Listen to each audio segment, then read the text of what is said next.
So when we're looking for vocal release, it can be really helpful to bring ourselves into slightly different postures than you might expect.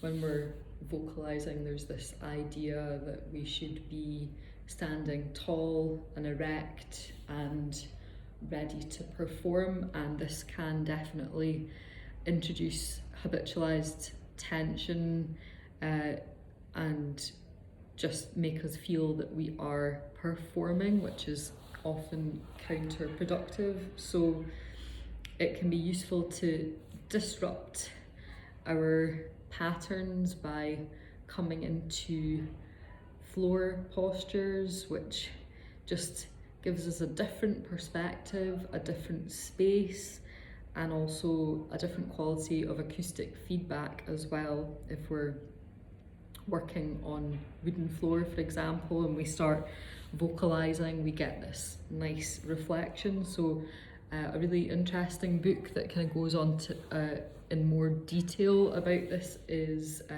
Eloise Ristad, A Soprano on Her Head. So that's lots of case studies and examples of doing just that, of introducing this idea of inverting our singing postures just to shake things up a little bit. So if you have additional physiological practices like yoga, Pilates, even general athletic stretching that you do in preparation for physical activity, let's keep it open and broad, and just know that you can integrate these movements into some floor work, doing some gentle inhalation and vocalizing on your exhales, just using open vowel sounds. So sighing is what I'm going to explore just now. So simply inhaling to nourish and energize the breath through the nose,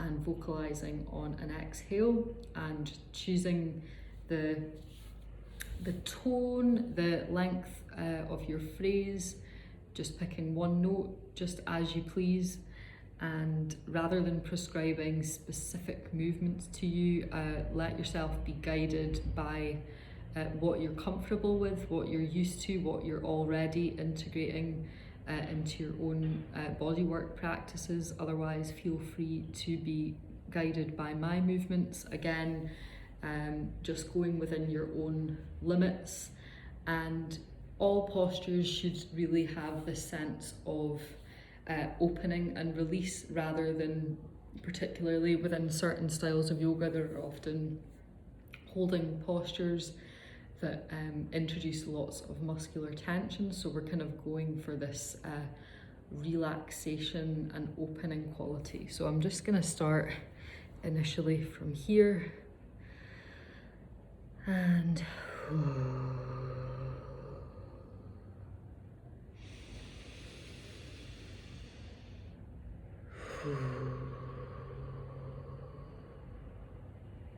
just going at your own pace and being guided by what your body wants to do and what your voice wants to do, keeping everything within safe, comfortable limits so that you're not introducing hypertension or putting yourself at risk of strain or injury.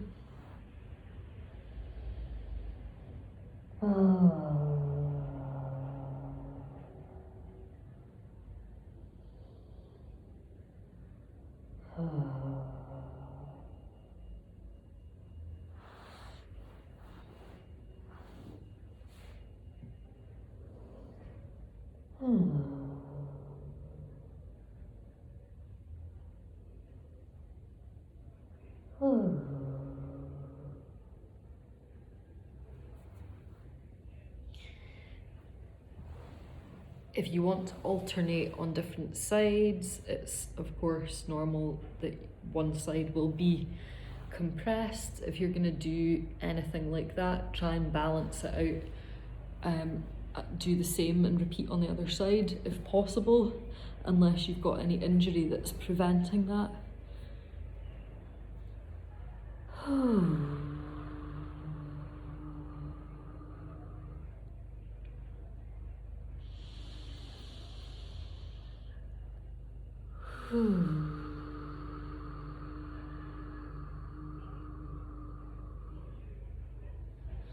Doing 2 or 3 in each position is helpful.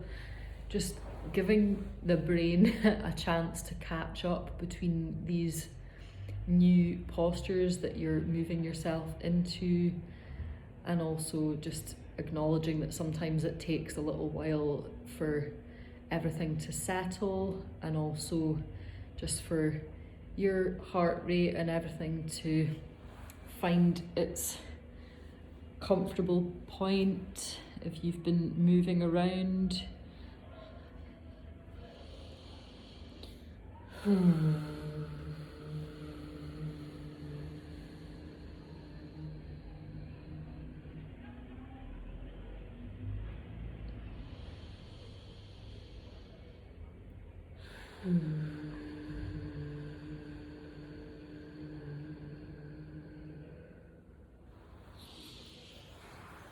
And just moving slowly and moving gently. I often find that coming to do floor work can be quite challenging sometimes. It, for me personally, feels to be a more vulnerable space, so it can certainly open up certain things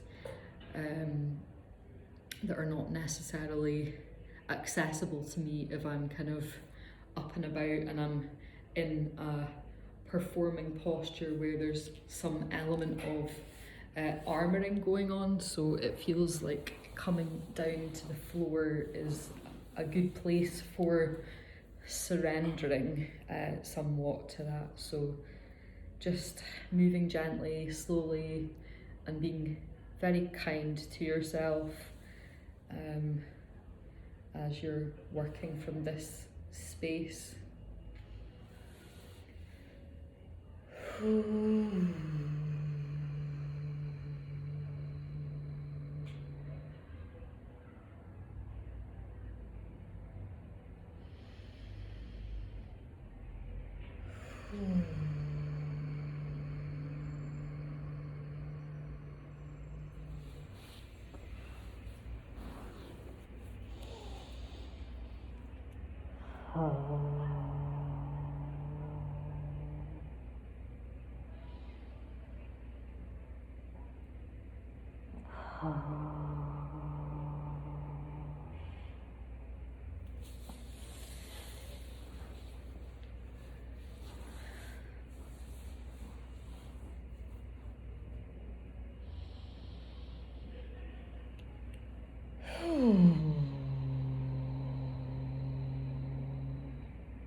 And also in that quality of vulnerability, this might feel unfamiliar, it might feel a little bit strange, and when I feel that that is something that is actually blocking my ability to connect with an exercise, I try and introduce a bit of humour and a bit more play into that space as well. So maybe just coming into any position that feels accessible and just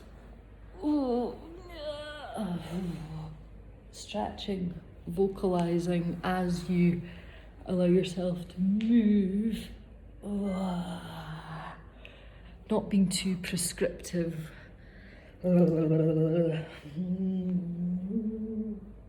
Much in the way that you would see a child doing, or a cat or a dog, stretching, yawning, vocalizing, just making some silly sounds, and just inviting yourself to move into a space that's maybe a little bit out with your comfort zone. but again, doing everything within the parameters of what feels ultimately safe and comfortable for you to do. And I should have mentioned at the start, in terms of adaptations for this, if you have mobility issues, it is possible to do movements and do stretching from a seated position in a chair. This would be more related to opening, to introducing some cross rotation movements, and then if you have the ability, dropping down and leaning forward over the chair as well. I actually have a book that I've been meaning to explore which has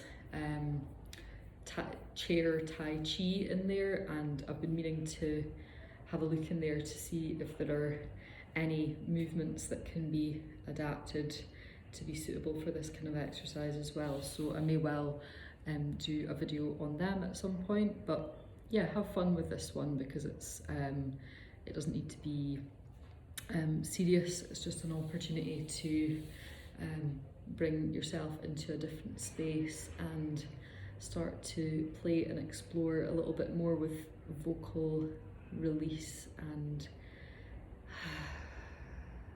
relaxation.